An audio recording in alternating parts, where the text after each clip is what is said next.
ان الحمد للہ والصلاة والسلام علی رسول اللہ۔ قرآن حکیم کلاس میں آج ہم سورۃ النساء کی آیت نمبر 142 تا 147 کو سمجھیں گے انشاءاللہ۔ گزشتہ نشست میں جو آیات ہم نے پڑھی تھیں اس میں منافقین کو عذاب علیم کی خوشخبری دی گئی اور اس بات کی وضاحت کی گئی کہ یہ لوگ اہل ایمان کو چھوڑ کر کفار سے دوستیاں گانٹتے ہیں، حالانکہ اللہ تعالیٰ کائنات کا مالک یہ حکم جاری کر چکا ہے کہ جہاں اللہ کی آیات کا انکار اور ان کا مذاق اڑایا جا رہا ہو وہاں سے احتجاجاً اٹھ کر چلے آؤ، ورنہ تم بھی ان کفار ہی کی طرح ہو جاؤ گے۔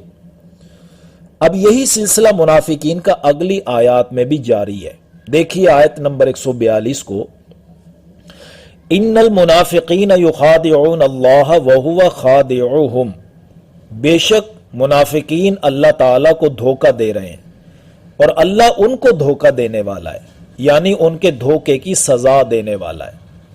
جیسے کوئی کسی کو قتل کر دے، عدالت اس جرم کے بدلے اس مجرم کو قتل کرنے کا حکم دے دے تو عدالت کا یہ حکم انصاف پر مبنی ہوگا، حالانکہ عدالت بھی قتل ہی کرنے کا حکم دے رہی ہے۔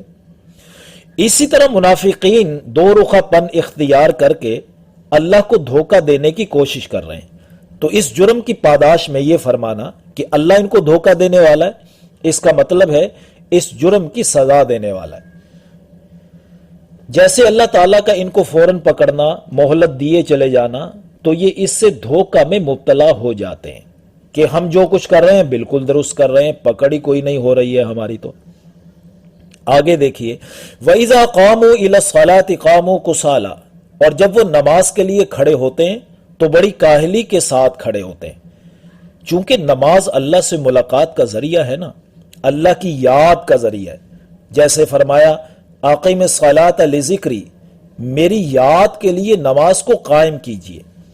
جب اندر ایمان ہی نہیں تو کیسے ہو سکتا ہے کہ انسان پورے شوق سے اور خشوع و خضوع سے نماز ادا کرے؟ چونکہ مسلمانوں کے سامنے ظاہر کرنا ہوتا تھا کہ ہم بھی مسلمان ہیں، تو نماز کے لیے آ کر کھڑے ہو جاتے تھے یہ منافقین۔ اس لیے آیت کے اگلے حصے میں فرمایا یراؤن الناس، صرف لوگوں کو دکھانے کے لیے، جس کو ہم کہتے ہیں ریاکاری۔ جب لوگوں کو دکھانے کے لیے نماز میں آ کے کھڑے ہوں گے تو ظاہر ہے کاہلی کے ساتھ ہی کھڑے ہوں گے۔ جب نظر لوگوں پر ہوگی تو اللہ کی طرف بھلا کیا توجہ کریں گے؟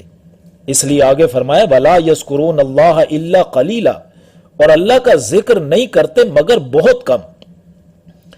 مذبذبین بین ذالک، مذبذب ہیں ان دونوں کے مابین، یعنی کفر و ایمان کے مابین مذبذب ہیں، ڈاوا ڈول ہیں، لٹکے ہوئے ہیں، کسی طرف بھی پوری یکسوئی کے ساتھ نہیں ہے۔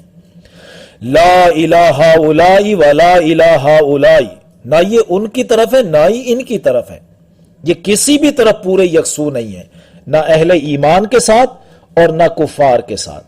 وَمَن يُضْلِلِ اللَّهُ فَلَن تَجِدَ لَهُ سَبِيلًا، اور جس کو اللہ تعالیٰ ہی گمراہ کر دیں تو ایسے شخص کے لیے تم کوئی راستہ نہ پاؤ گے۔ آگے فرمایا یا ایھا الذین آمنوا لا تتخذوا الکافرین اولیاء من دون المؤمنین، اے ایمان والو مسلمانوں کو چھوڑ کر کافروں کو دوست مت بناؤ۔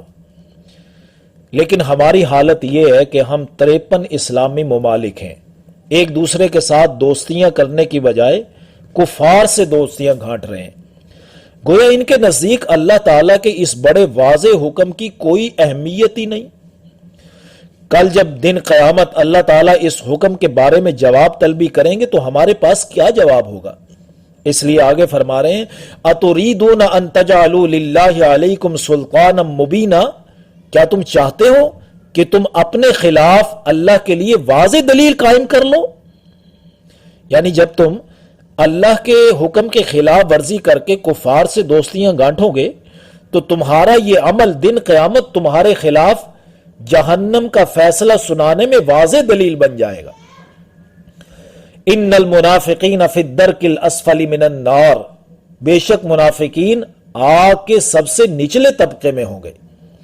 دیکھیے، غور کیجئے اللہ تعالیٰ کو منافقین کے طرز عمل کتنے ناپسندیدہ ہیں کہ ان کو جہنم کے سب سے نچلے طبقے میں جگہ دی جائے گی۔ اللہم لا تجعلنا منہم، اے اللہ ہمیں ان میں سے نہ کر دینا۔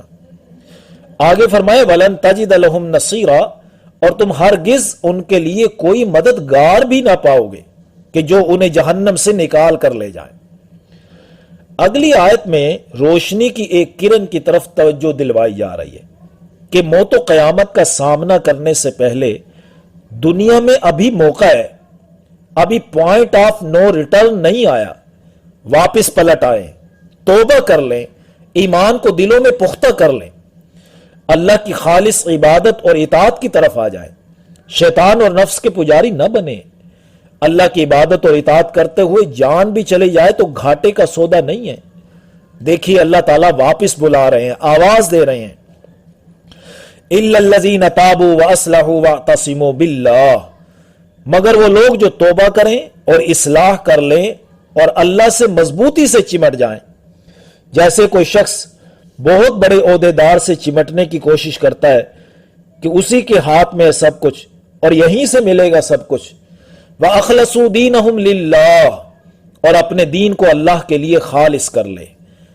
جب انسان اندر سے خالص اللہ کا ہو جاتا ہے تو پھر وہ اللہ کی اطاعت میں بھی یکسو ہو جاتا ہے، پھر اس کے لیے نفسانی خواہشات، رشتہ داریاں، برادریاں اور مفادات کوئی حیثیت نہیں رکھتے، کیونکہ وہ اپنے دین کو اللہ کے لیے خالص کر لیتا ہے۔ فَأُولَٰئِكَ مَعَ الْمُؤْمِنِينَ، تو یہی لوگ اہل ایمان کے ساتھ شمار ہوں گے۔ وَسَوْفَ يُؤْتِيهُ اللَّهُ الْمُؤْمِنِينَ أَجْرًا عَظِيمًا، اور ان قریب ہی اللہ تعالی مومنین کو اجر عظیم عطا کرے گا۔ بس یہ دنیا ختم ہونے والی ہے، یہ نظام زندگی ان قریب ٹوٹ پھوٹ جائیں گے اور قیامت قائم ہوگی۔ تو گویا اللہ فرما رہے ہیں کہ ان قریب اللہ تعالیٰ اہل ایمان کو اجر عظیم عطا کریں گے، یعنی اپنی رضا کا سرٹیفکیٹ، جنت کے باغات اور اس کی عظیم نعمتیں عطا کر دیں گے۔ اگلی آیت میں اللہ تعالیٰ کا محبت بھرا انداز آپ اگر سمجھ سکتے ہیں اور دل میں اس کی لذت محسوس کر سکتے ہیں تو اس آیت پر سینکڑوں ہزاروں بار غور کیجئے۔ ما یفعل اللہ بعذابکم ان شکرتم وآمنتم، کیا کرے گا اللہ تعالیٰ تمہیں عذاب دے کر اگر تم شکر گزاری کرو اور ایمان لے آؤ۔ یعنی یہ عذاب دینا تو انصاف کا تقاضا ہے کہ برے اعمال کے برے نتائج ہی نکلتے ہیں، ورنہ عذاب دینے سے اللہ کو کیا فائدہ اور عذاب دینے سے اللہ تعالیٰ کو کیا نقصان۔ اور پھر معاذ اللہ ثم معاذ اللہ، اللہ تعالیٰ کوئی ایذا پسند سیڈسٹ ہستی تو نہیں ہے کہ لوگوں کو دکھ پہنچا کر اس کو خوشی ہوتی ہو۔ اس طرح کے رویے تو پرورٹڈ قسم کے انسانوں کے ہوتے ہیں جن کی شخصیتیں مسخ ہو چکی ہوں۔ تم اگر شکر گزاری کرو اور ایمان لاؤ تو اللہ تعالیٰ تمہیں عذاب دے کر بھلا بتاؤ کیا کرے گا۔ آگے فرمائے وَكَانَ اللَّهُ شَاكِرًا عَلِيمًا، اور اللہ تعالیٰ بڑی قدر کرنے والے اور خوب جاننے والے، یعنی اللہ کے علم میں ہوتا ہے کہ کون پورے اخلاص اور یکسوئی کے ساتھ اس کے عبادت اور اطاعت میں سرگرم عمل ہے تو اللہ تعالیٰ اس کی قدردانی کرتے ہیں اور اس کو اجر عظیم عطا کریں گے۔ الحمدللہ اس آیت 147 کی تکمیل پر 5واں پارہ بھی مکمل ہو گیا ہے۔ اللہ تعالیٰ سے دعا ہے، آپ بھی دعا کیجئے کہ وہ ذات عالیہ ہمیں یہ توفیق عطا فرمائے کہ ہم قرآن حکیم کے سلسلے کو پائے تکمیل تک پہنچا سکیں۔ آمین یا رب العالمین۔